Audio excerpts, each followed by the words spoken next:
Hello and welcome to Gritty Reboot, the show where we make fun of TV's dark side. I'm Hunter Markham, and with me as always is a 4-point lay in the varsity football playbook, Kevin James. 4 points? Only 4? You were gonna be a 10, but they had to subtract 6 because you're a 20-something white guy with a podcast. You know what? That makes sense. Now I'm just surprised they didn't subtract more points. Yeah, I would have probably taken off a couple more, but the good news is, back by popular demand, is Sarah Dunaway. Sarah, how are you doing? I'm doing fine. I just stocked up on black wigs, maple syrup, handcuffs, and muscle relaxers, so I'm basically ready to start my journalism career. That's a perfect start. I cannot tell you how excited I am to discuss this episode, honestly, guys. There's a lot here. Way more exciting than the last episode. It's certainly upped the fun factor. Episode 1 was really fun, really engaging. Episode 2 was a lull, and episode 3 came roaring back. So I'm really stoked on this. Where would you like to start, Kevin? Cultural references? I'd like to quickly say that for this episode, I actually watched the movie that gives this episode its title. So the episode is Body Double after the Brian De Palma film of the same name. And I have no idea how this title plays in the episode, even after rewatching both a few times. I mean, there is literally nothing reminiscent of the movie Body Double in this episode. Like, they had to have been trying to avoid even, accidentally, referencing something in the film.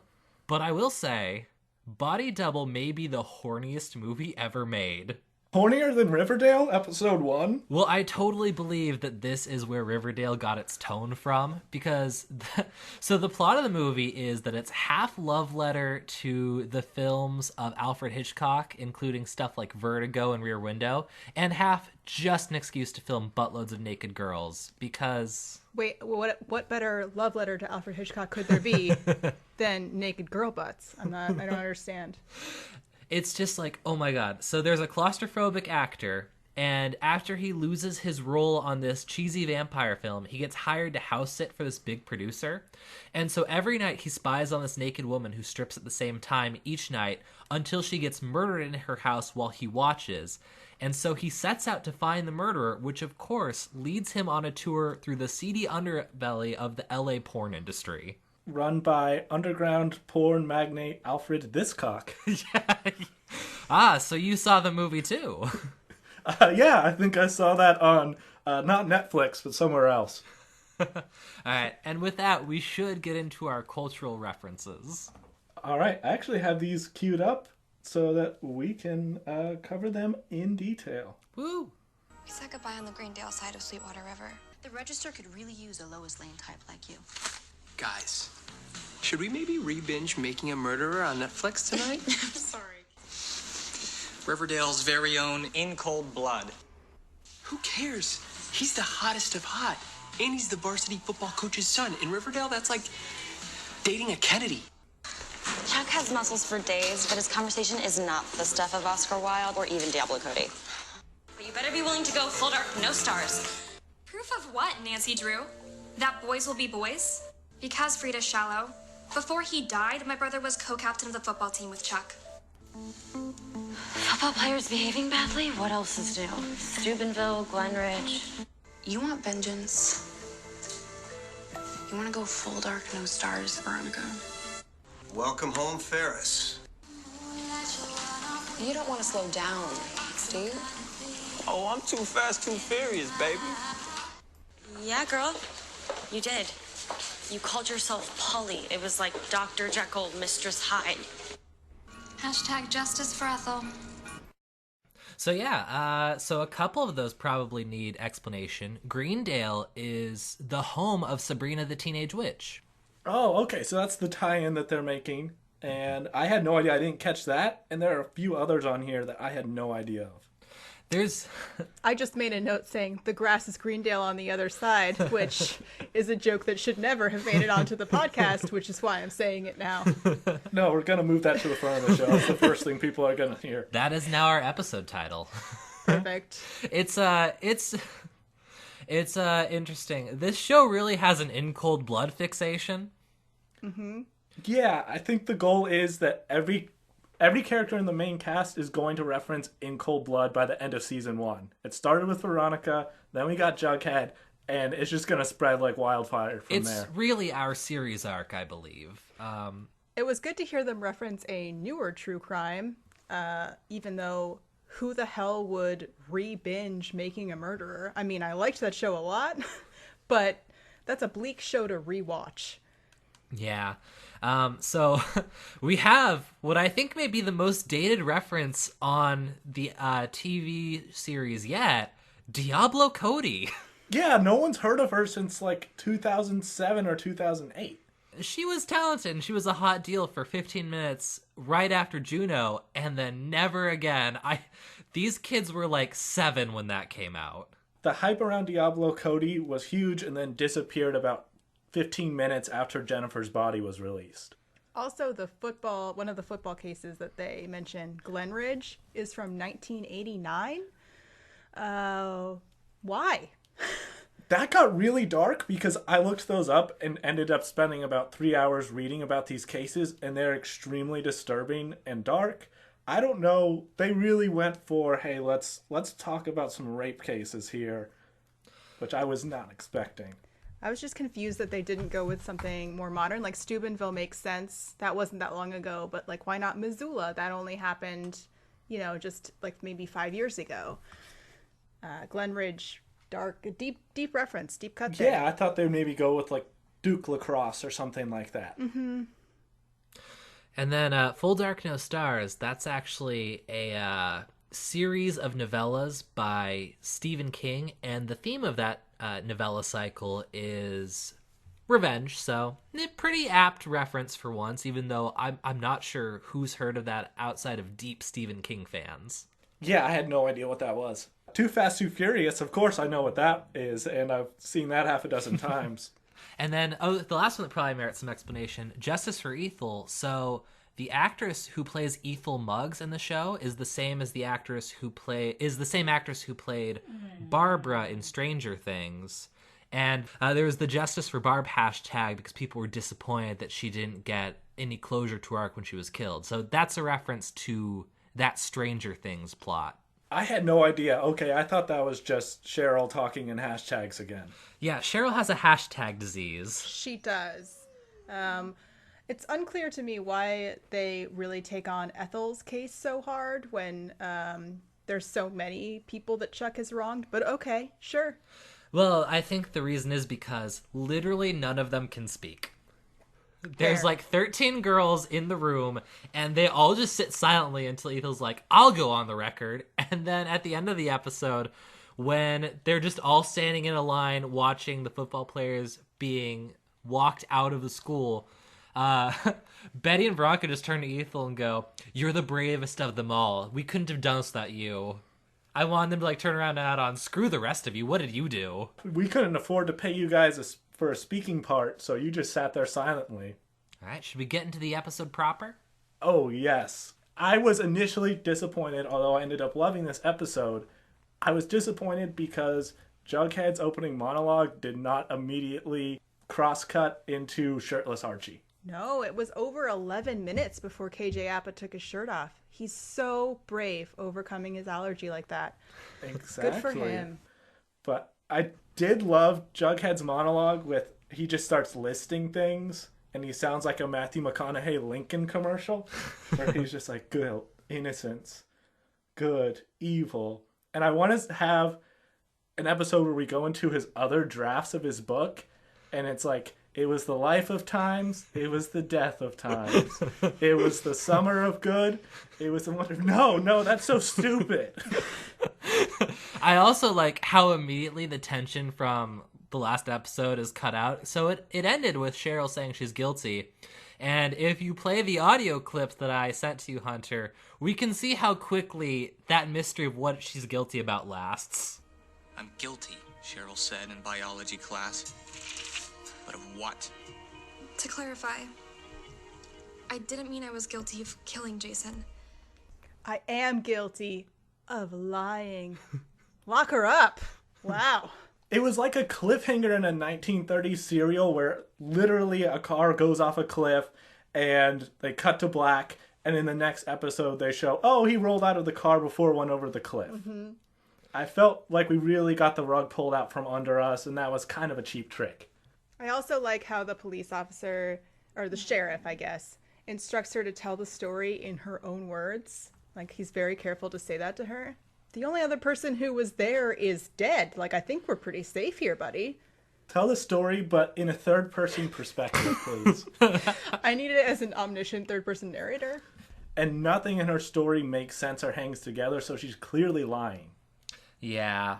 And we get like a quick little, I guess, like mini arc for the episode set up here where Sheriff Keller says, like, wasn't that kind of cruel of Jason for him to like run away without telling your parents? So Cheryl very defensively says, Jason wasn't cruel. And we learn that's not exactly true in the rest of the episode. Yeah, he kind of moves douchily, but she says early on in this that Jason wanted to leave Riverdale and never come back. She has to be lying to the sheriff because in the previous episode when she was crying in the locker room, she said he was supposed to come back. I really can't comment here. I'm just saying, I was looking at this like she's full of shit, especially since she says that she loved Jason more than she loves herself, which doesn't seem like it's possible for Cheryl's character. No. It also is just really weird that he would say, I want to leave and never come back. And she would be like, cool, I'll help you. I love you more than I love myself, so I'll help you escape. I don't want to see you again. No one would go along with that plan of, hey, I'm going to disappear. I'm not going to tell you why. You would ask questions. Yeah. Well, I did appreciate Cheryl's Gwen Stefani impression. This plan is bananas. B-A-N-A-N-A-S. Oh, that was one of my top cringe lines. Who says that when they're speaking to a police officer? The plan was bananas, even for me. Then Cheryl's parents arrive, grab her, pull her out, and they speak exclusively through gritted teeth the entire time. Mr. Blossom's hair is almost as bad as Archie's, which I appreciate. It's a dedication to unnatural red hair colors. Mm-hmm. And that brings us to Betty's mom sensationalizing Jason's death, much to Betty's disapproval. I looked at the newspaper in that shot. I can't believe that this story about Jason's death shuffled today's weather, partly cloudy, to page A12. It's very funny to me because Jason's death is treated in the narrative as a big scandal, but there doesn't seem to be anything like a media circus because the local paper very easily has access to like just basic medical facts and that's it. There aren't like reporters swarming the school in Cheryl.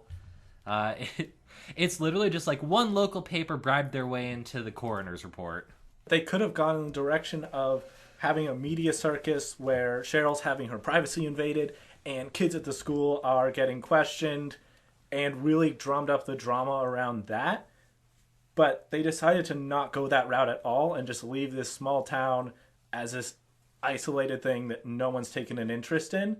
And we're supposed to believe this has changed Riverdale fundamentally.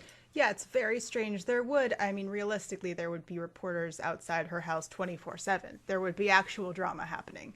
Because she and Jason are the heirs to like a fairly sizable fortune of, I think this is like a bit of a jump ahead. I don't think we've learned this yet, but it's a maple empire, right? See, I didn't know these things yet. They have a maple syrup empire, which one of my favorite details about this show. That's where you can get your sticky maples. Exactly. She's a supplier. Yeah, it sounds delicious. It sounds like a Canadian treat. Like you'd have, let's get a beaver tail and a sticky maple. Oh yeah, we will get into this later, but like, I thought it was so weird that everyone's trying a sticky maple. Like, it's the most disgusting sex act. It's literally just like maple syrup on your face, which just happens anytime you eat a waffle. Yeah, we'll get there in a little bit. The headline on the paper of Cheryl Blossom guilty as sin with an exclamation point is the most tabloid, least journalistic thing I've ever seen. That doesn't even feel realistic for Betty's mom. It's also funny because Betty like shows herself to be like a way better journalist than her mom. She's asking these deep probing questions. How did he survive for a week in captivity? Why was he held captive? And who fired that gun? And Basil was like, oh, you and your journalism. Well, but Betty's mom is obviously reporting on who is and isn't a slut, so that's what more important information is there for the community. God, I love Betty's mom. She's making a strong run. Oh, we'll get to that, but she makes a strong run for my favorite character. Oh, I can't wait to hear about this. Okay, so Archie, inspired by Cheryl, who said that she heard a gunshot on the 4th of July, comes forward and tells the sheriff he was there and he heard a shot as well. Yeah, but he also says that Vegas was there, his dog. So I'm pretty sure we all know where this is going. Vegas is the murderer. The dog thing... First, Archie is just a complete dumbass all the time. He's just like grade A dipshit. Mm-hmm. And first says, oh, I wasn't alone. And then says, my dog was there with me, which is a terrible alibi because all the sheriff has to do is call his dad and his dad will refute it. Because that's not even true. Right. I also really like how every teenager that's interrogated by the police decides that what they should do is make dramatic statements, pause, and then correct themselves to sound innocent. Classic tactic that anyone would use when being spoken to by the police. I shot that man, Your Honor. Shot him full of love when I sent him that Valentine. The best practice when speaking to a cop is to avoid eye contact and kind of backpedal all the time. They're not going to ask more questions. That's right. Street smarts. Yeah, Archie could use a couple of those. Oh, he's got some great, terrible lines this episode. But, so after coming forward, Miss Grundy cancels the rest of their music lessons because she's worried that the trail could lead back to her now that Archie has come forward. But what was the first shot that we got of her in this episode? She finally played a cello! Oh my gosh, I never would have thought. I would have thought maybe she would be building a lesson plan. Maybe we'd even see her teaching a class for the first time ever in this show. Nope. Alone, playing a cello. That's all a teacher does. This sounds like a great job. I should have gone with that career. And then Betty revives the Riverdale High School newspaper and invites Jughead, or as she calls him, Juggy, to join her. And I made a note of Juggy. I didn't like that nickname. It's kind of cute. It's also just hysterical, though. I like this arc in this scene, maybe because I'm a sucker for noir things, but I just like seeing Jughead kind of get involved in this, and they're going with this more investigative route. This was fun for me and part of why I was really into the episode. It also helps, as you were saying, Hunter, that you know, Jughead and Betty are two of the most likable characters in the main cast right now, and seeing them work together is pretty compelling. Yeah, it packs all the good characters into one arc and leaves Archie to do things that you're just staring at the screen and saying, this will never work, and then watching them not work. But the exchange between Betty and Jughead in the blue and gold offices was really fun. I don't know if you guys had any specific notes on that, but I do. Oh, I've got one very good note. So Betty says to Jughead, there's one person who was at the river that no one's talking about. Yeah. And Jughead says, Dilton Doily and the Adventure Scouts. You know, that one person. Dilton Doily and those 8 young boys. I thought Dilton Doily was also 12 in the first episode. He hasn't emerged from the chrysalis of puberty. It wasn't until, I shit you not, it was not until the Taste of Riverdale part of this show that I realized he was supposed to be an adult. Oh, he's an adult? I still thought he was like 16 even with all of this. Yeah, I assumed he was like an Eagle Scout. That's what I thought, but I don't know. This was really confusing. I thought maybe he was drunk at Taste of Riverdale from how he was acting. I'm still confused. Well, why else would he be there? Why would a creepy survivalist kid go to like a classy food-based event in town? Like, why was he there? For the locally sourced Munster. Oh, you got to one of my worst lines. I lost my mind trying to figure that out. Well, we'll get to that when we get to it, but it's the nothing really makes sense about the Adventure Scouts. It's they're having their Adventure Scout practice in the middle of a school day. I don't understand what is happening. Is this like a school-sanctioned class activity. Oh, we'll get to that. I really liked Betty convincing Jughead to join the school paper and how he kind of was resistant at first. God, there were just so many times that I expected him to go full dark, full dumbass, where she asked about him writing the novel, and I expected him to be like, yeah, but, it's heavily influenced by Faulkner, so I just don't think people here would get it. I can't print this in the school paper. Betty, I used the F word. I did like when he ended up joining and he started doing stuff. It feels like Betty and Jughead making these investigative moves is what's driving the story. Yeah. Yes, and then Archie is just sort of also there, being dumb. Yeah, he's just drifting around, finally getting in trouble. Changing a word or two of a song. What a guy. Yeah, I mean, we'll get there. There's a lot to unpack here. Ooh, I think I see in Kevin's notes here that he writes this as Luke Perry decides to be a father, which is the perfect title for this portion of the show. Complete 180 on the fathering front. It's kind of funny because there were so many things you'd think Archie would have gotten in trouble for the previous episode, and this thing seems kind of slight, just lying about where he was on July 4th. And I'm very confused, like, where was Archie for all of July 4th? Because he never left town. Did he just, like, sleep over at Miss Grundy's? There's also a huge timeline issue here. It's a soft spoiler, but there's no adult who would be accompanying Jughead on this road trip that Archie's going on with Jughead. And they were both before sophomore year of high school, so they were both presumably 15. So Archie's dad is really mad that he didn't go on an unchaperoned trip with his 15-year-old buddy, neither of whom have driver's licenses, and instead is upset that he was hanging out at a park writing a song. The bastard. I'm baffled. That was strange to me too. I thought about that in the previous episode where I kept thinking they're old enough to have learner's permits, but they don't have licenses. I just assumed someone was supposed to go with them on this road trip. It's just, I don't think they think all of this stuff through.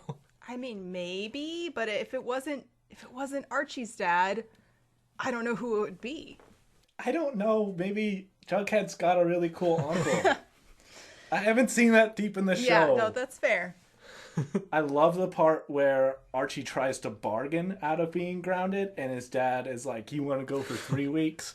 And I wanted a full Breakfast Club, like, I got you for the rest of your natural born life. Yeah, that was a pretty good scene. Luke Perry, his character kind of came alive during that. But this has nothing on Veronica's dating life, which, like all dates, I assume, starts with a selfie and then smooching. The entire timeline of events and character reactions made zero sense to me, but I was there for the ride. See, even before things jumped the tracks, me on my first watch saw Veronica wearing a pearl necklace and just thought of Chuck saying something disgusting like, you didn't have to wear that, I was going to give you one anyway. Because he's just like that kind of gross dude. Yeah, I 100% assumed there would be that joke as well. I also really like how Veronica insists on approving the selfie that he takes, and then his immediate reaction is to comment on how low maintenance she is, which is a really interesting take. And that comes right before she says, oh, by the way, I vetted you. Which we learn later she must not have done a great job because she missed a long trail of serial sexual harassment. Hey, she saw varsity letters on a jacket and that he had a great GPA and she got blinded by that. I just want to point out for the remainder of this podcast episode that Chuck has Ivy League aspirations. Please keep that in mind. He seemed like a complete douche from the start when he asks her about missing home and she opens up, and then instead of being empathetic, he kind of tries to one-up her where he's like, you think you have it hard, I had even more pressure on me. Yeah, that created kind of a timeline issue for me too, because he's like, oh, you think it's hard to be new? I'm new too. And I'm like, then how do you have a reputation as being a player, and how were you here last year? Like, this is the second week of school. It is Wednesday. Yeah, how new are you? I know new is a relative term, but come on, you've been here at least a year. Well, also, yeah, they mentioned that Jason and Chuck were co-captains of the football team last year. I think I'm skipping ahead a little bit, but... Oh, yeah. But what? So, I mean, Jason was a freshman, as we determined. Chuck, at the very most, have been a junior. How did the seniors feel about this? Seems unprecedented to me. Well, I think they were ready to accept his leadership once he came up with the playbook and the scoring of women. That's fair. Yeah, that was a really, really genius move. But Veronica goes for it after they have one of the most inane conversations I've ever seen committed to film. She must be a huge fan of Public Enemy because she decided to get some of that Chuck D. Oh my god. Wow. That's my worst joke. We're cutting that, right? I'm cutting that for sure. Update, I did not cut that. And then the next day, we learned that everyone thinks Chuck has given Veronica a sticky maple. Which, why did they use that? Is that because they couldn't talk about real sex acts on a CW show? I'm not sure if you're aware of this yet, Hunter, but upstate New York actually has a completely different set of sex acts than anywhere else in the country. So there's the sticky maple, the cider donut, the leaf peeper, the fingering lakes. Oh my god, I'm so excited. I'm going to the bar after this. Try some stuff out, see what happens. But my favorite thing about the sticky maple, it is one of the most obviously photoshopped things I have ever seen. Yes, and everyone is reacting to it as though it's like it makes her this huge slut because she allowed herself to be photoshopped. I don't even understand the train of thought here. I don't know, and how would you be a slut even if you were like, oh yeah, like this guy dumped maple syrup on me? It's not inherently a sex act in any way. No, it's so weird. Though I did love the comments under the picture. Oh my goodness. I freeze framed some that were so good. Wow, fam, how ratchet is the new girl? My favorite is Chuck, who is commenting, by the way, on his own picture. And he says, can we vote this hot jalopy off the island already? Oh, yes. What? I don't know, but then, okay, there's another split-second shot whenever her mom walks in that has a totally different set of comments that I screen capped. And it's Chuck commenting again, and he says, guys, I saw Veronica Lodge giving the Lax team Mama Gordos after practice. So Mama Gordo? Like a Mama Gordo is another thing like a sticky maple. I don't even know what that is. It's probably like ordering a slice of pepperoni pizza. Like, they're such innocent things that are spun as like the most deviant sex acts. It is baffling. Oh, it's such gold. Cheryl is in there making comments and being a bitch about it, and I love it. Yes. But the sticky maple thing was so baffling, and I figured it was just due to TV censorship that they couldn't really go all in on, hey, this guy claims to have done A, B, or C sex act with her. Maybe. Veronica also gets super upset that she's being slut-shamed by someone named Chuck Clayton, and she says it in a way that I'm not sure where she was going with that. Like, I refuse to be slut-shamed by someone who sounds like they have spent time on a yacht. Like, I don't know. Yeah, everyone named Chuck out there watching was like, what's wrong with me? Like, what's wrong I didn't choose this name. But she seemed like she was having a good time on the date. She made out with the guy willingly, and the next day she was like, he fucking sucks. So yeah. I was confused by that she had already like written him off when there was no indication of that when they were on the date. Yeah, I get why she wrote him off after the weird slut-shaming stuff came to light. But before that, you'd think she'd be like, it was okay. I think I'll see him again. Yeah, that would have kind of lent more weight to the betrayal if she was like, oh, like, we had fun. He seemed like a little shy, but he opened up, and we're taking it slow. Yeah. And then it would feel like, oh, wow, her whole worldview got flipped by this guy turning out to be a complete piece of trash. But I want to point out, Veronica comes up with an ironclad plan to stop being slut-shamed, and that is to burst into the boys' locker room while they are changing and almost knock Archie's towel off of him. I finally got to see shirtless Archie, and it was either that or cut his brakes, which would have been attempted murder. Yeah. I just like, she's like, this'll prove to everyone I am not a whore. Excuse me, naked men coming through. Just gotta talk to someone in here. I have to prove I am not in any way a slut, okay? Yeah, but she's in bulldog territory now. But you're in bulldog territory.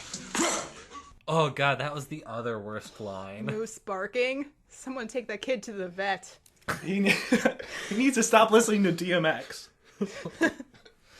But I thought the other worst line was when Chuck asked them if they want to ride the Chuck wagon.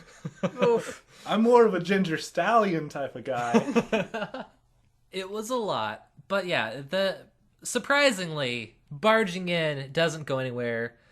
Chuck refuses to take down the photo, and he just insults them and leaves. Yeah, that didn't go as planned, so they have to go full dark, no stars. Meanwhile, Jughead's doing the legwork around here. Yeah.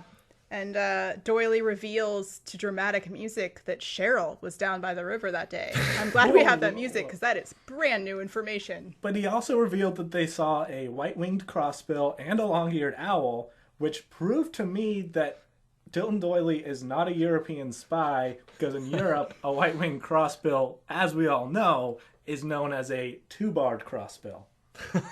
So we know he's from North America.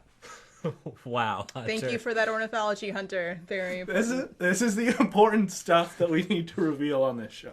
Anything's possible in this show. He could have been a Russian sleeper agent up until that quote.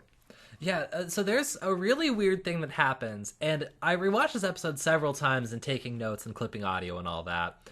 And I know from later in the episode that one of the Cub Scouts looks at Jughead weird while he is there, and I finally caught it happen on the last rewatch, but it's just shot so oddly that it just doesn't land even when you're looking for it. I had the same feeling where it was a total shock to me when he jumped the kid in the diner later, but I can't speak to every choice they made. They're trying to be subtle here. That's what Riverdale's known for.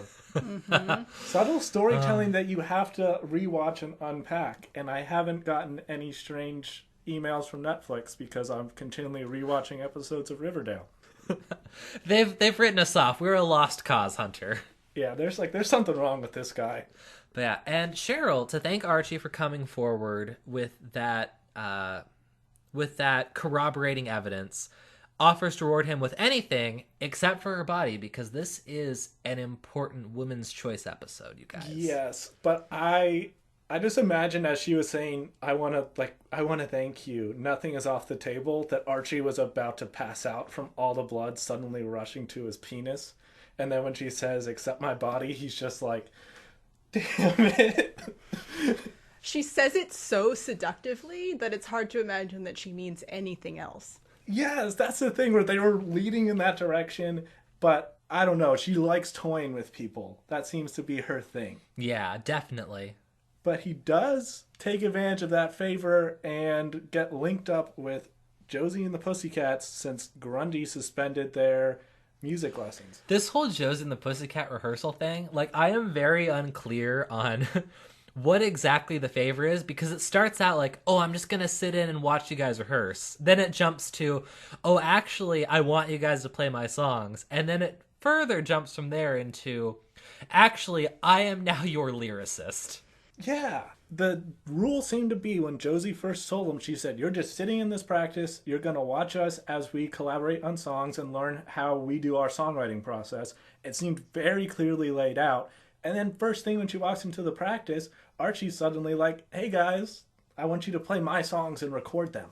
It's very weird. I also, when Josie approaches Archie, he's just hanging out in this lounge that is apparently in the middle of this public high school that looks like he's in the middle of a ski cabin or something. There's no one else there. There's tons of couches. It's a different lounge than the one we saw earlier.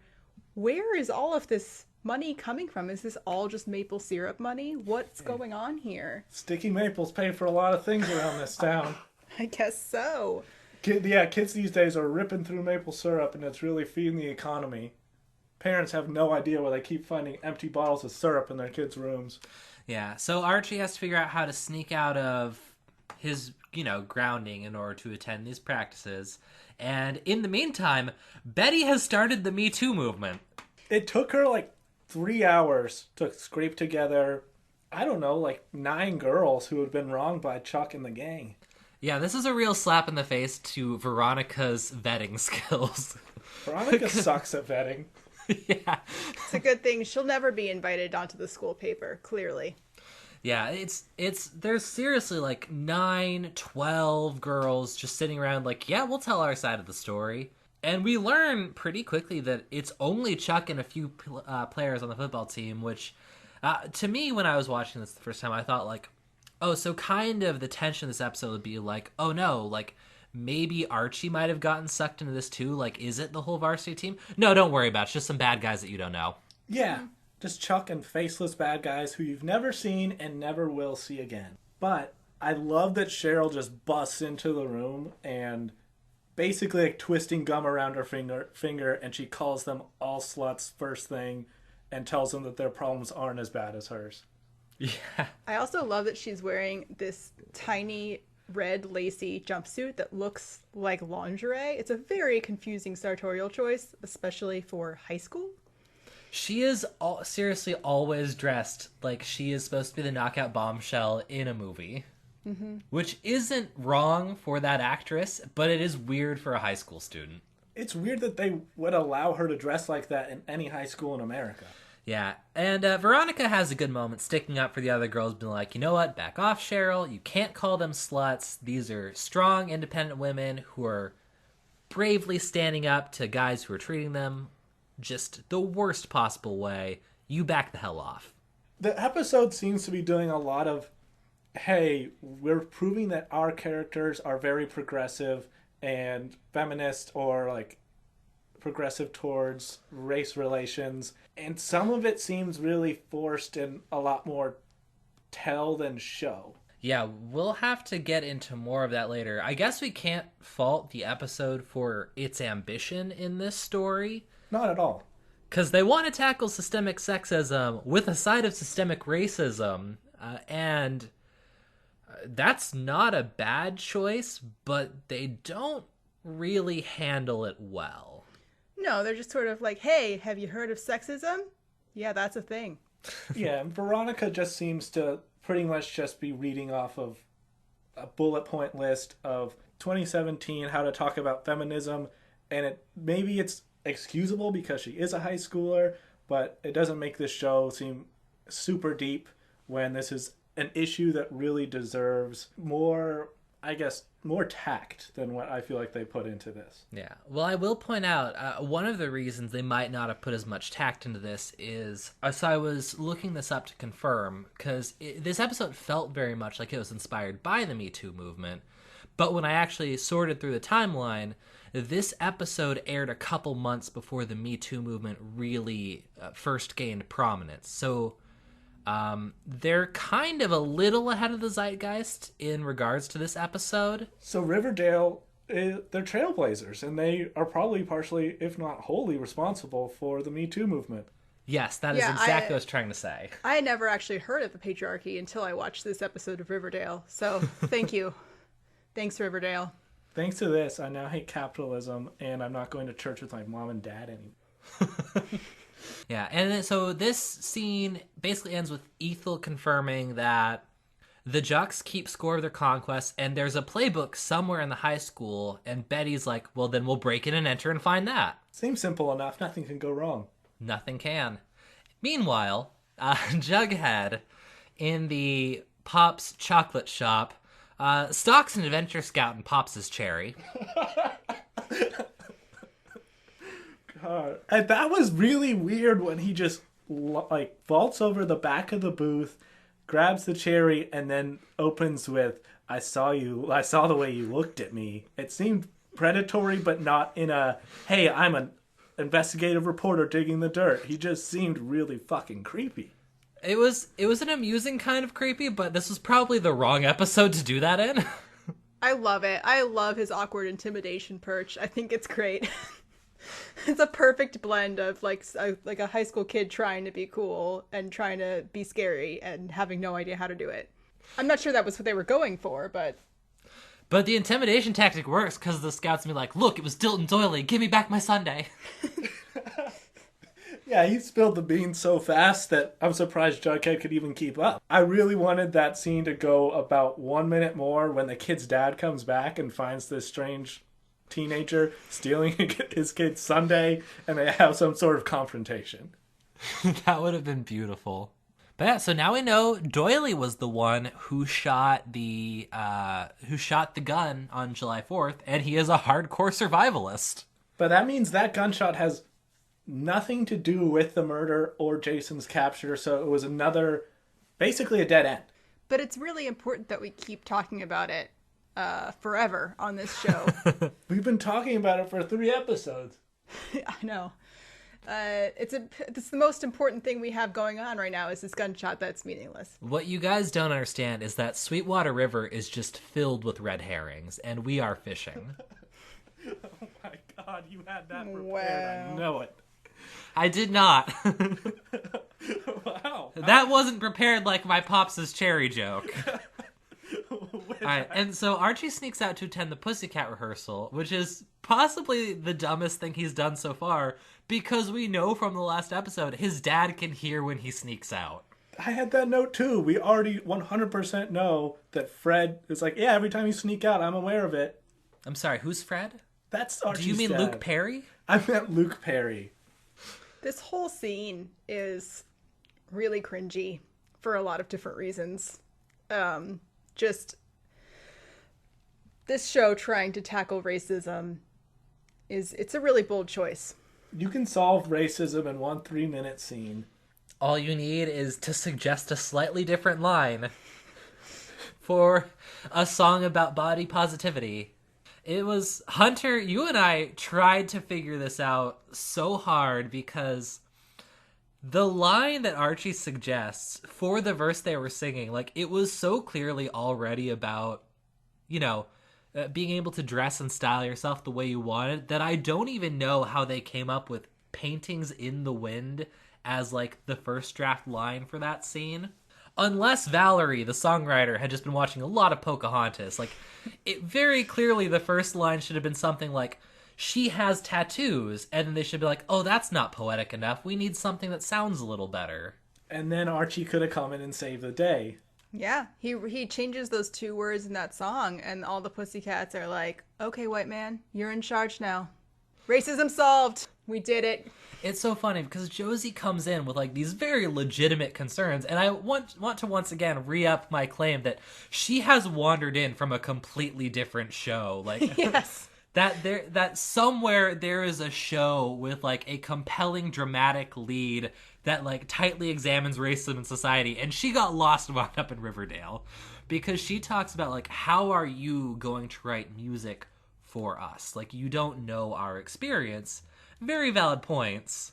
And then Archie goes, yeah, no, maybe. So, you feel qualified to write songs for the Pussycats? Yeah? For divas of color? No. Maybe. Archie just seemed like kind of a little turd here. Yeah, it's not a great scene for Archie. Are there great scenes for Archie? Yes, every time he's shirtless. Okay, yeah, fair. that locker room scene. Whew. Good stuff. But yeah, he should have been a lot more receptive and maybe more hesitant to suggest lines. And he probably shouldn't have blown them all away on the first try. He came up with 2 good words, and then he really got a huge boost of confidence. I want to highlight several lines from the scene, though, because they are all amazing. The first is, look, this isn't LA or New York. Which, as we have previously established in this podcast, 30 minutes away from New York. This is a completely different world. There are maple trees out here. I can barely see the skyline from here. Hunter, this isn't LA, this is Long Beach. And then we learn the origin of the Pussycat name, which, wow, that was a mistake to rewrite it with racial justice in mind. We learn they are called the Pussycats because they have to claw their way into the rooms white people can just waltz into, which, I don't think that meaning of that name comes across. I think that was just some revisionist history that Josie came up with on the spot. And like most bands, it was just like, yeah, that sounds pretty cool. We'll be the Pussycats. Well, I want to ask you, Hunter, because you've read the Archie comics. Like, what was the original reason for the name of Josie and the Pussycats in the comics? I assume it's kind of cute that they dress as cats. I mean, it was, mostly about racial equality, clearly. Oh, okay. Yeah, Archie Comics was at the forefront of the civil rights movement, as we all know. So this is 100% true to the comics, as far as I'm concerned. And it wasn't just like, oh, Josie and the Pussycats rolls off the tongue. That sounds cute. They dress up as cats. They play some fun songs. That's all we needed.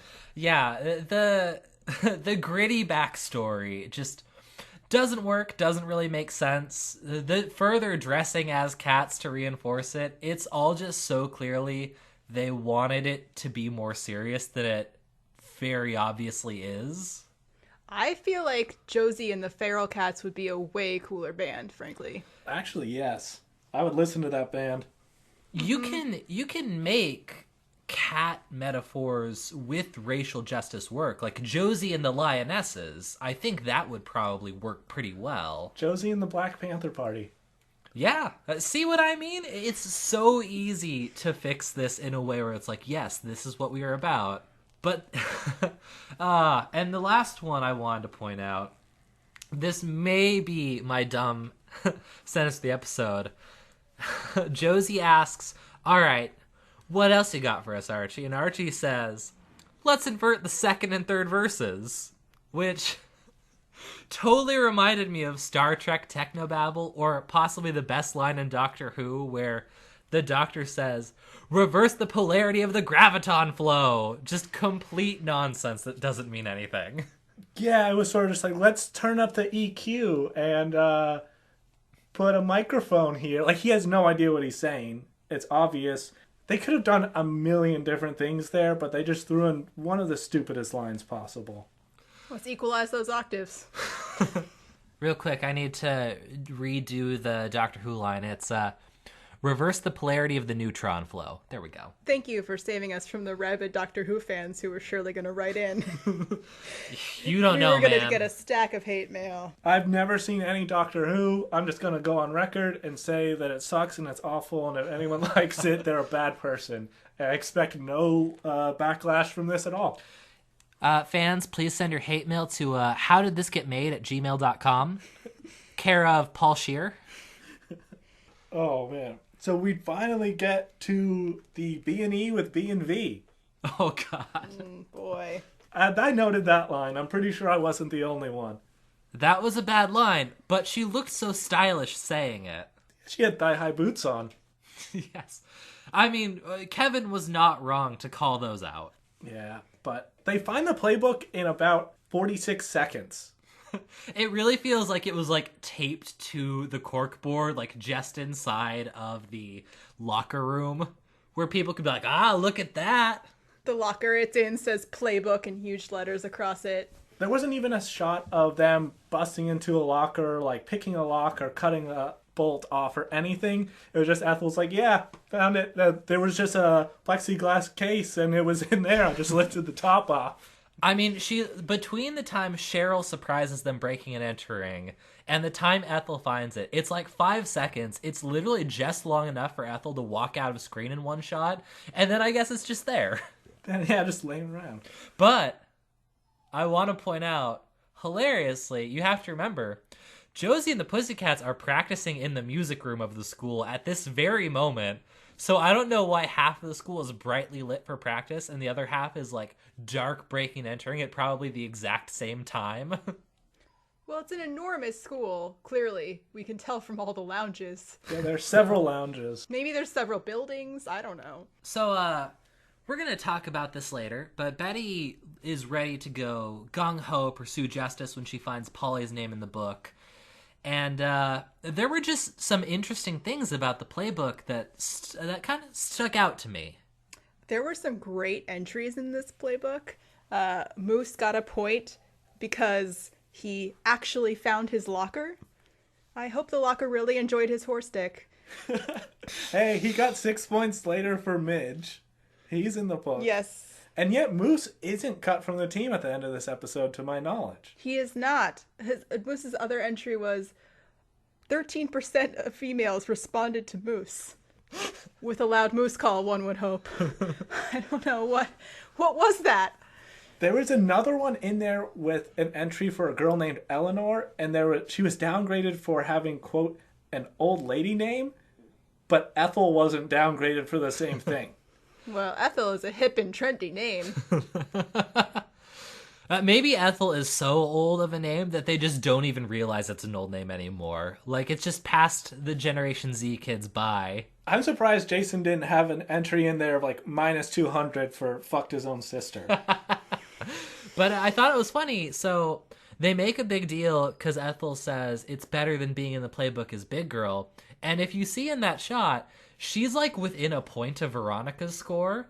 And I thought it was like, it was oddly compassionate of these jockish, sexist assholes to call her Big Girl instead of just Fat Girl. And so I was really wondering, why did this language come across as so, so obfuscatory? Why was it less mean than it felt like it should have been? And I did some digging, and once again, thanks to the Riverdale fan community, because I found this cut scene from the episode that would have explained everything.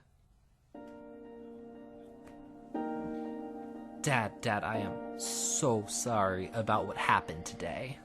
Chuck, I won't lie to you. When I found out about that playbook, I was extremely disappointed. I know, Dad, I mean, you can't use that kind of demeaning language if you want to keep scoring with hot chicks. What? Son, the world is a more tolerant and evolved place than it was when I was a kid. I know that you as a young man need to sexually demean women in order to prove your masculinity. But you have to use nicer words when you do it. Wait. I mean, don't get me wrong. You got a solid start with calling Ethel Big Girl instead of Fat. And it was very progressive of you to give her a score that's within 2 points of Veronica. But that alone isn't going to cut it. Dad, I don't understand. Person first language, Chuck. Body positivity. Ever heard of it? Instead of Big Girl, woman with curves. Instead of, let me see here, wheelchair chick, you can say person with paraplegia or differently abled. Instead of scoring based solely on looks, you should also add scores for personality and whether or not she seems strong and independent. But Dad, isn't all of this just throwing a thin veil of civility over bad actions to make them less unseemly, rather than addressing the underlying systemic issues that would lead to people like me and my friends thinking we had to demean women in incredibly hurtful and visible ways in order to maintain our own privileged status?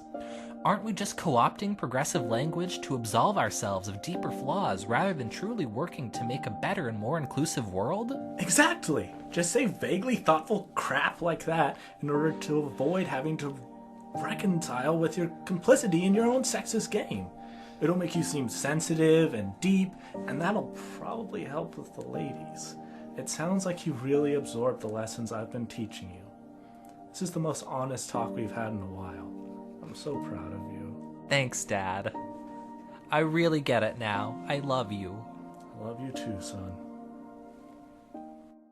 So yeah, I feel it really shines a light on what Riverdale was trying to do here. Yeah, even the bullies are slowly trending towards progressive. It's a tour de force scene. I'm surprised they cut it. Yeah, the actors sounded better than ever in that scene. I think Chuck really dialed up the intensity in his voice. And you can see why he has Ivy League aspirations, being able to just whip out that monologue at the drop of a hat. It's beautiful. I think that he has a future in drama if, for some reason, the football team doesn't work out for him.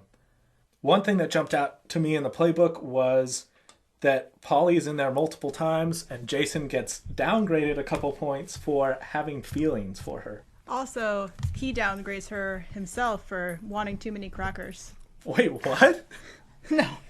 Polly want a cracker? Oh my god.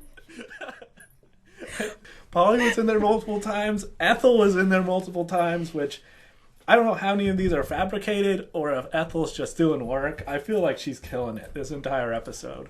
I mean, it's really weird because it seems like everyone in there should be fabricated from what we've seen of both Ethel and Veronica. But Polly is treated like she was very much a real thing that happened. Maybe Jason didn't need to lie about it, but Chuck did in order to kind of try and keep up. I mean, no one really wants to date a Kennedy. I mean, they do have kind of bad luck. Yeah, they end up dead all the time. Yeah, seems like a big risk. I'm not trying to offend any Kennedys out there. Unlike Doctor Who fans, we value you very much. Please no hate mail. So I know we were talking about some of the music practice stuff, but after the Pussycat practice, Archie gets back home, and as I think we all saw coming, he's instantly confronted by his dad. He is. And Fred apparently is really upset that he would be safely playing music with nice women, and instead is like, you need to get back out there on that field and get yourself some brain injuries, son. Toughen up. I was shocked that when Archie came home, first of all, he's making as much noise as possible. Like, he pretty much shatters a cookie jar, throws his keys on the table, turns on the blender, but his dog... bangs some pans together. Yeah. He's loud. Plays a few power chords. He's loud as fuck. But Vegas, his dog, doesn't bark at all, making it the only dog in the history of pets that remains silent when its owner gets home. Well, Vegas is a jaded killer, as we already have established. Human life means nothing to him. Archie is just a tool in his master plan. My favorite part, though, when Luke Perry confronts Archie, is Archie accuses Luke Perry of not respecting his music. And I just want to say, like, Luke Perry has found about his music, like, last week at most. And this is a thing that's been going on for, like, a month before that. It'd be like me saying, Dad, you just don't respect my Riverdale podcast. It really is. Has Luke Perry even heard any of the music that Archie's made? I don't think so. I don't know. He's just so when Archie gets upbraided, it seems excusable or justified to me. Yeah, I don't understand the grounding in the first place, but this getting upset at him for breaking it is understandable. Yeah. Archie, I'm so mad at you, you beautiful, chiseled, ripped, beautiful bitch. Go to your room now. And then I think that brings us into the start of Betty and Veronica's revenge plan. Mm-hmm. Betty's plan, like all the best plans, is syrup-based.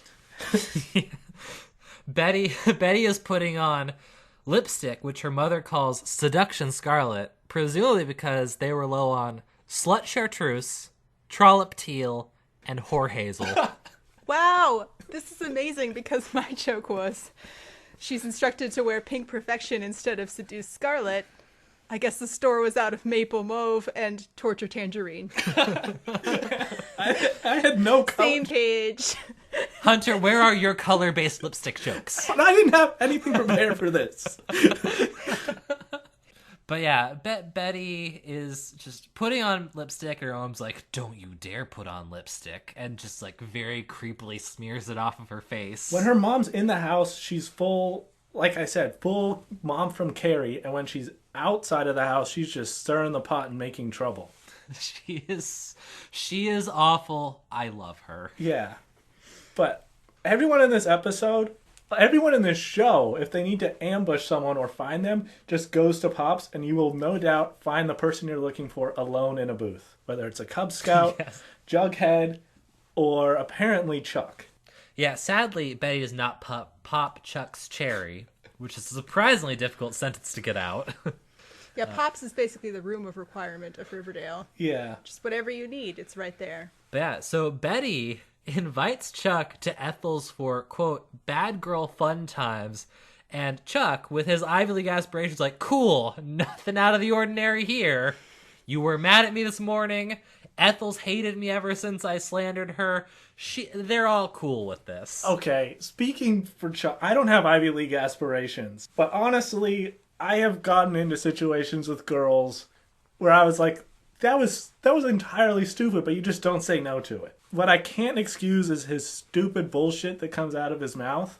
whenever he's like, oh, you want to be like your sister who was a slut? And basically it's just like condemning her sister and speaking about the way Jason described their intimate relationship and is like, I bet you want to do that with me too. He's very confident that everyone wants to ride that chuck wagon. God. No one would want to ride a fucking chuck wagon. That is the issue here. And that brings us to the Taste of Riverdale, which is not a battle of the bands as I previously thought, because they do a very bad job of establishing the fact that it is a food festival. Yeah, it's supposed to be like one of those, oh, like this is local produce, sort of a farmer's market deal. I had no idea what was going on here. It's so funny because all that we care about that happens there is the music. And the only thing that establishes it's about the food is a quick away shot of the poster that says, like, come for our farm fresh food, which is gone in half a second. You have to freeze it to catch on to that. The mayor also explains that this festival is taking place because this is a way to get the community out of this tragedy. I guess this festival was just planned like 2 weeks ago. Really came together quickly. Explains why they ran out of sliders.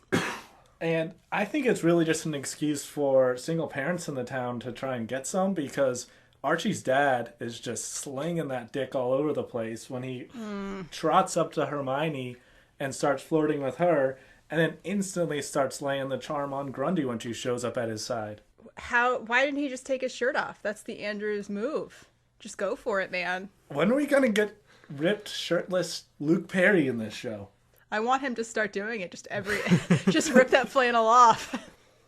Every episode for no reason. And this is also the food festival of dramatic confrontations. Yes. Betty's mom goes up the Blossoms, and yeah, she says, do you have a quote for me? And Mrs. Blossom delivers a very forceful, open-handed quote right to Alice Cooper's face. Dude, she straight up like turned her ring around, slapped the shit out of her while a cop was 2 feet away. Like, that takes balls. Cheryl's mom is fucking awesome. I wouldn't do that. The mayor and the sheriff come right up to her and are like, how are you doing? And Mrs. Blossom understandably says, well, you're not doing anything. But I'm not sure why she's so sure that tasting local cheese isn't helping the sheriff solve this crime. Respect his process. Hey, he's got to do what he's got to do. To be fair, yeah, he's just there at this piddly event when he could be investigating, so I would have been making fun of him too. But yeah, she just starts going like a girl from a fucking MTV reality show on Betty's mom, who instantly recovers and goes over and starts stirring the pot with Hermione. Oh my god, that was one of the other worst lines of the episode. Slut shaming. That's what they call it when sluts get shamed. See, I have to very, very clearly point out that I think that your daughter, a 15-year-old girl, is a slut. Has anyone ever taught her not to use the word you're defining in the definition? Her journalism school must have been atrocious. Just like, I'm not going to investigate or like talk to people about what happened. Gonna use the same word in the sentence I define it in. Just, oh man. But her commitment to just stirring shit up, and the fact that even when she gets slapped in the mouth for it, she bounces right back, is why she's possibly my favorite character. Like, Alice Cooper... Wait, is her name Alice Cooper? Yes. Oh my god, Alice... That's why she rocks so hard. Holy shit. Alice Cooper goes full no more Mr. Nice Guy as soon as she steps out of the house, and I fucking love it. Her outside of the Cooper home is the best character on the show. And and then Josie and the Pussycats come to play, and it seems that this event is really just another excuse for the mayor to like give her daughter a performing space.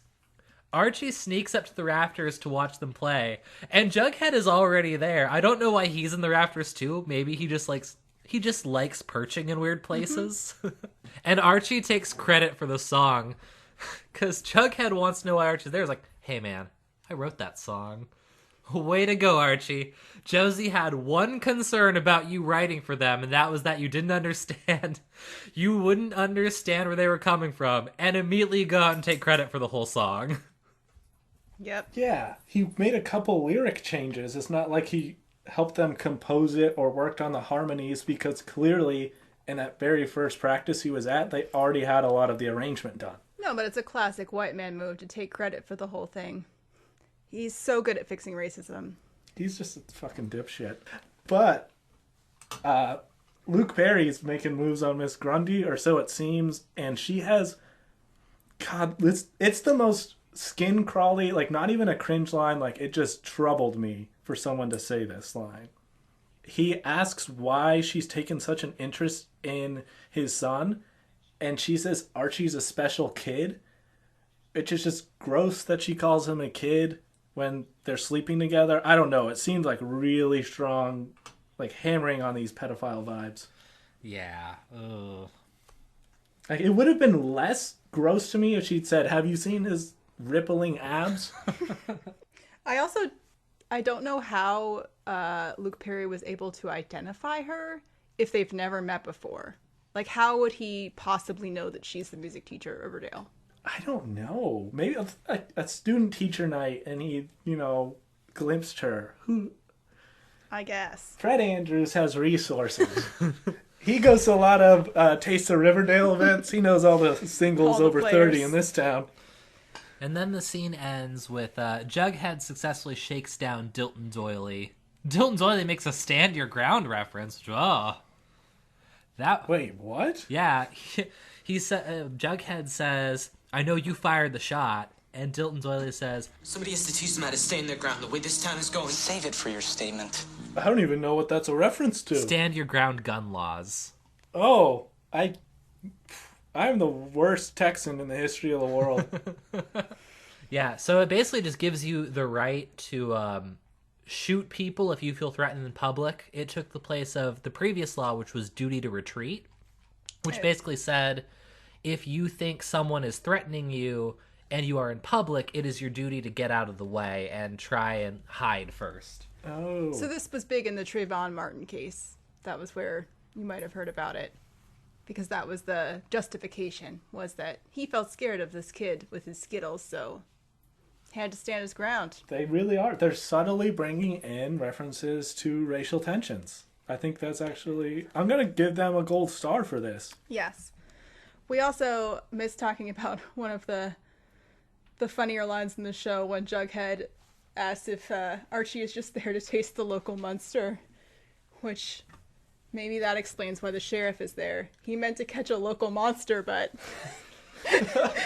It's such a baffling line because you can't tell about the food stuff until later. I totally thought he was talking about like Archie's relationship with Miss Grundy for the first few rewatches. Like, I've never heard like a cougar referred to as a type of cheese before. Like, did they just like invent this saying?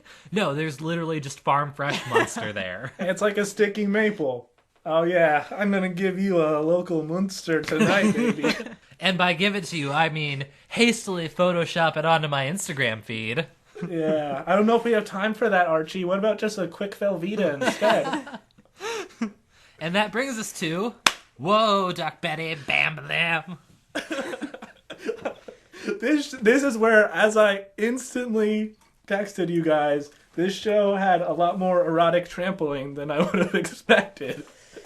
The wardrobe choices in this scene are baffling. Veronica in a one-piece, which Chuck responds in high heels. Yeah, as though he's never seen a woman in a one-piece before.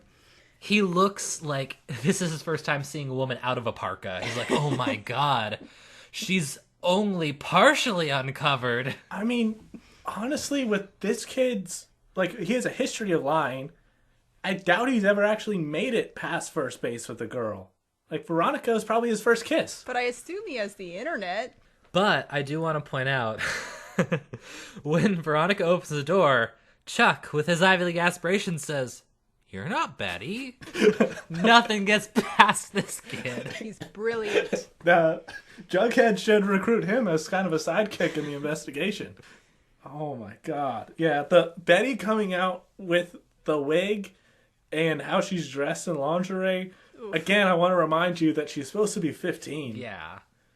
It's a...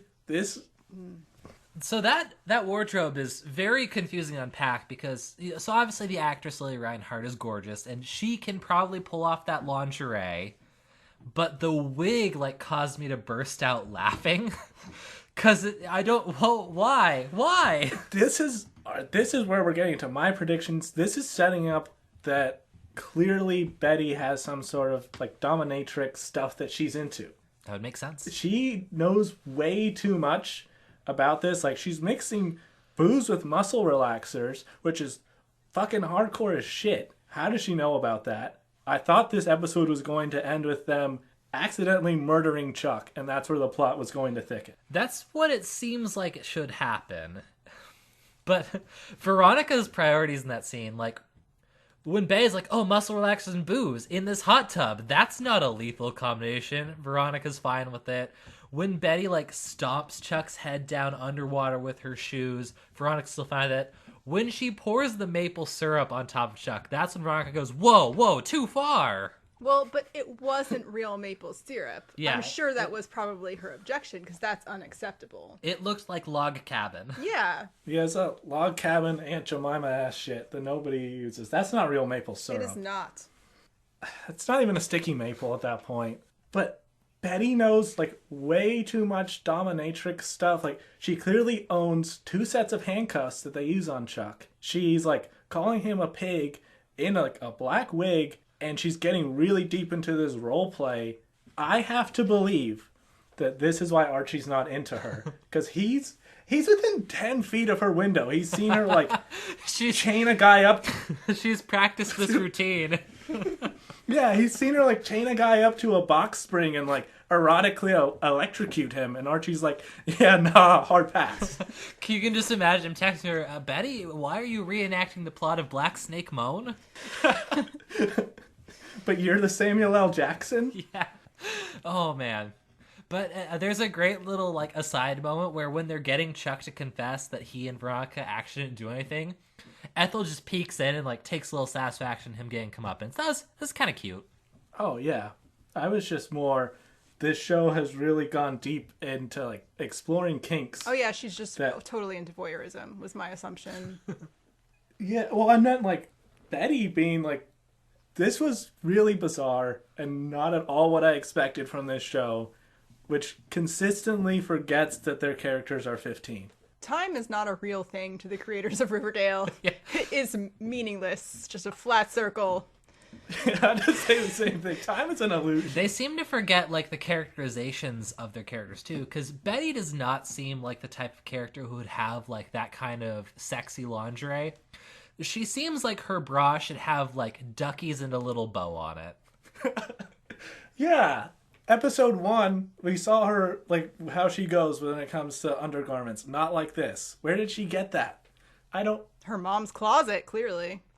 Oh. Call me Alice Cooper. Yeah, and she goes crazy. She calls herself Polly, and she calls Chuck Jason as she's getting him to confess. I guess we'll get into that later, but some weird dissociative fugue state stuff happened. I chose to believe that this was just her getting really deep into roleplay, and later when Veronica confronted her about it, I was like, well, for a show that's so progressive about feminism and race relations, they sure do a lot of kink shaming here. I do want to point out, though, this is probably the first time in history that accusations of rampant sexual abuse have been solved by drugging someone's drink without their permission. Yeah, they're really fighting fire with fire here. Oh, man. Chuck really has landed himself in some hot water, though. Oh, my God. It had to be said. He gets cut from the team. Oh, no, we're jumping ahead. Oh, sorry. Wait, where are we going next? We have to talk about Luke Perry, greatest dad, soundproofing Archie's garage so he can practice music, and taking a quick time out in this episode about sexual abuse to be like, oh, by the way, your teacher's so hot. She's a real look at that one. Bet those legs go all the way up. This is what I fucking mean with, like, how bad this show is about, like, the statutory rape stuff. I mean, he's basically, even though he doesn't know about it, giving his seal of approval to leering at Miss Grundy. And, like, even though he doesn't know what's happening, just this kind of talk is just shallowly reinforcing, like, hey, this relationship is okay. It's basically what we were joking about last episode, that if anyone found out about this, they'd think, oh, this is hot. Yeah, I don't think Archie's dad would even really disapprove at this point. He'd just be like, way to go, son. Yeah. It's good to know we've learned so many lessons about sexism on this episode. Don't treat women like objects. Okay, go back to treating women like objects. It's fine. As long as they're music teachers, it's okay. As long as they're Everyone hot, knows am I that. right? Yeah. But, oh man, they do publish the story of the slut-shaming in the school paper, which is doing way better investigative journalism work than Betty's mom's paper. The Riverdale Register just can't compete. I also love that Betty's rebellion against her mom's wishes is to do exactly what her mom does.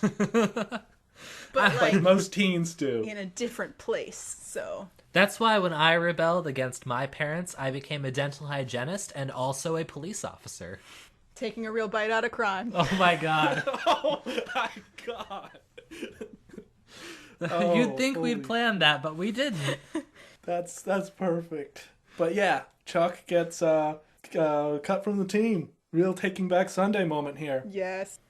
Appreciate that reference, Hunter. That was literally my note. Is Chuck is cute without the E, cut from the team. I mean, her lipstick is probably on his collar, so I just can't figure out why he's being cut from the team. For lying about whether or not he poured syrup on somebody, for photoshopping. Like, I get that the fallout of that was the slut shaming, but in and of itself, it's a very ambiguous incident. Honestly, he didn't do anything that would be a crime that anyone could try in court. They referenced these high-profile rape cases previously in the episode, which are very different from this. If anything, what Betty and Veronica did to Chuck is probably actually an assault case that could be tried in court. Yeah, this episode is very confused on that front.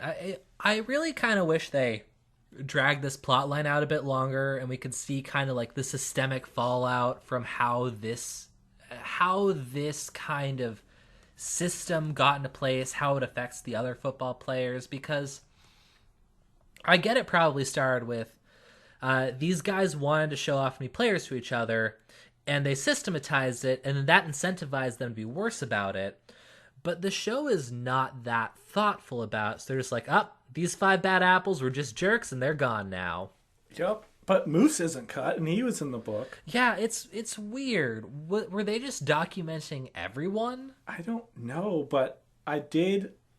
So Jughead's ending monologue hints that there's more when he says this would have terrible consequences in the weeks to come. Like what? A 1-3 record for the Bulldogs? I put that in a cringiest line candidate. Like, you cut 5 players from the team. Like, what is going to be bad about this? You know, the whole town just loses heart. And then the guys get perp walked out of the school, which I'm not sure why, because they're not cut from school. They're just cut from the team. The girls get to take photos of them. Like, yeah, we did it. And then Cheryl and Betty burn the playbook. And Cheryl actually gives a pretty moving, pretty emotional apology to Betty for the way that Jason treated Polly. I thought the Cheryl character was showing more depth here, but at the same time all this is going on, Jughead's monologuing about how Betty and Veronica are opposites, which doesn't seem to be the case since they went in on this dark plan together, and they're showing a bonding moment between Cheryl and Betty instead of Betty and Veronica. Yes, it made no sense. I don't know why Veronica wasn't there. And I also feel like this show just really relies on the idea that, like, well, you know Veronica, she's dark. She has brown hair. She's a brunette. Did you see that one piece? It was black. Clearly only someone dark would wear that black of a one piece. But, I mean, unless what they're trying to say, and I tried to parse this out, this is as close as I can get. Perhaps what they're trying to say is Veronica seems dangerous on the outside, but deep down she's a nice person, and Betty seems really nice on the outside, but she has secret darkness. In that case, they're yin and yang. I think that is what they're trying to say, but that's not really consistent with Betty's character. Or Veronica's, for that matter. She doesn't have any even superficial darkness. Well, she's always, like, bringing people cupcakes, from slightly inferior bakeries. Yellow Roses of Friendship. I don't know. The monster. What an asshole. And then Grundy and Archie resume quote-unquote music lessons and just start full-on making out in the auditorium. Yeah, again, she's literally never doing any teaching. She's never in the midst of a class. Well, if she was teaching a class, that would get in the way of Josie and the Pussycats rehearsing, Hunter. Yeah, I don't know. Miss Grundy doesn't appear to actually be employed by the school. And the episode ends with Doily revealing in an interview with Betty and Jughead that he saw Miss Grundy's car at the river the day of Jason's disappearance. And Jughead monologues that since Betty heard it, he can't protect Archie from the fallout of that. Yeah, there was nothing anyone could do to save Archie now. Like, I think you mean to save Miss Grundy now? Because she is the one who broke a law. Has no one in this town ever heard of statutory rape? Yeah. Apparently not. Archie's already come forward and said, I heard the gunshot. He just, at worst, he lied about the fact that he was there with someone who is a criminal who would be tried as an adult. Where, like, Archie wouldn't be tried as an adult. He's 15 years old. And didn't commit a crime. Exactly. So I don't get why Archie's the one that's in so much danger here. But at least I did appreciate that, okay, we're getting some more traction with this story. And we're coming back around to Archie and Grundy. Like, their relationship may come to light. Which would be good. That there would be some excitement in this show. Some more stuff. Because it always feels like they're skirting away from interesting plot points. Yeah. I mean, Betty and Jughead are the ones that seem to be driving this on and from an investigation purpose, because the sheriff is just tasting local cheese and Archie's practicing his fingering. Wow. And then, yeah, Betty's mom is just writing these hit piece tabloid articles, and she's not really doing anything other than spending a lot of time with coroners. Well, I guess that does it for the episode. Do we want to get into the cringiest line department? Yes. Do you have a few on here that you wanted to jump into? Because I found less here than usual. Yeah, it was better overall. I guess the only one we didn't really hit on was the really baffling Frida Shallow reference. That's on my list. Yeah, anything else? The Frida Shallow, was that A, because Veronica's Latina, and B, because in the little Instagram comments where everyone inexplicably uses their real name. I noted that too. Someone said something about, oh, like, we need to send Veronica back to New York City, but we'd have to buy an extra train ticket for her eyebrows. Like, is it supposed to be Cheryl taking a dig at Veronica's looks? I really hope it's that last one, because wow, that would be a deep cut and like very well played of Cheryl if so.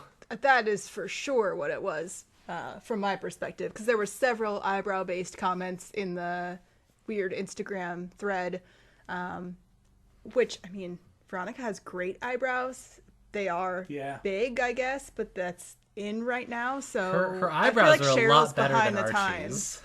I'm gonna go with my cringiest line was, okay, that high-toned bitch attitude may have worked on the betas you dated in New York, but you're in bulldog territory.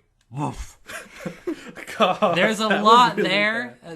The bitch line, unironically using the word betas, and oh, that bark. Oh, that hurt.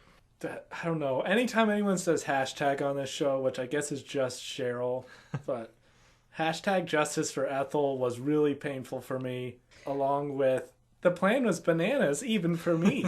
She trots that out in the midst of an interrogation. The hashtag justice for Ethel really stood out to me, especially because the justice for Barb thing I was pretty opposed to, because Barb's character was really slut-shamey. I did not feel like she deserved all of the love that she got because she was constantly slut-shaming Nancy.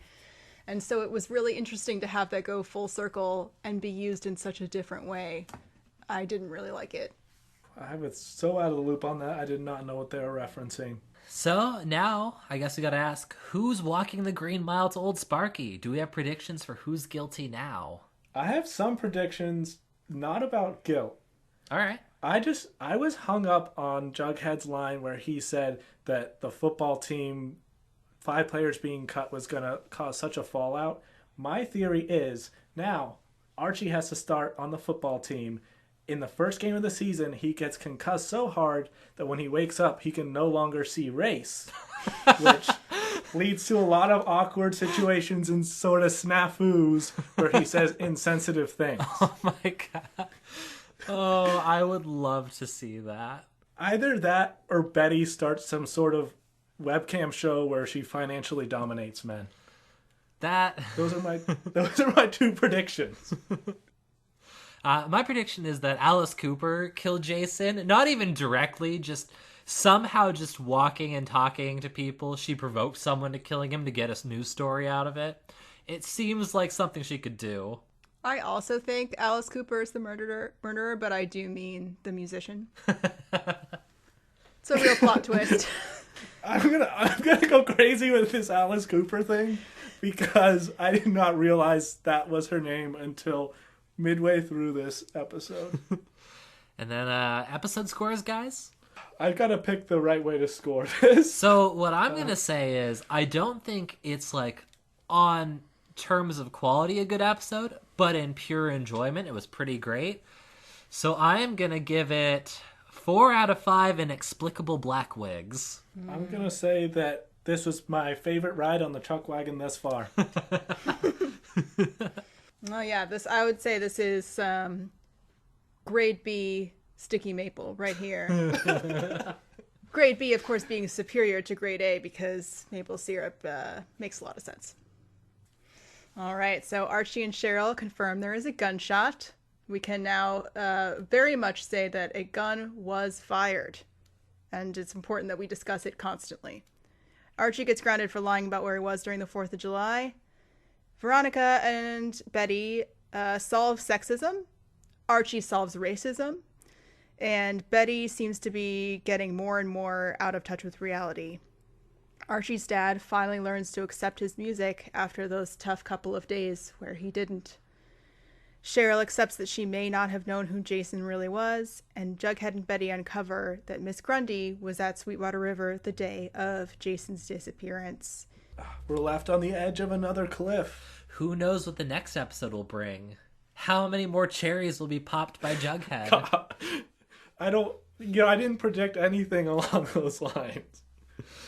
I do rescind my prediction that he's a ghost.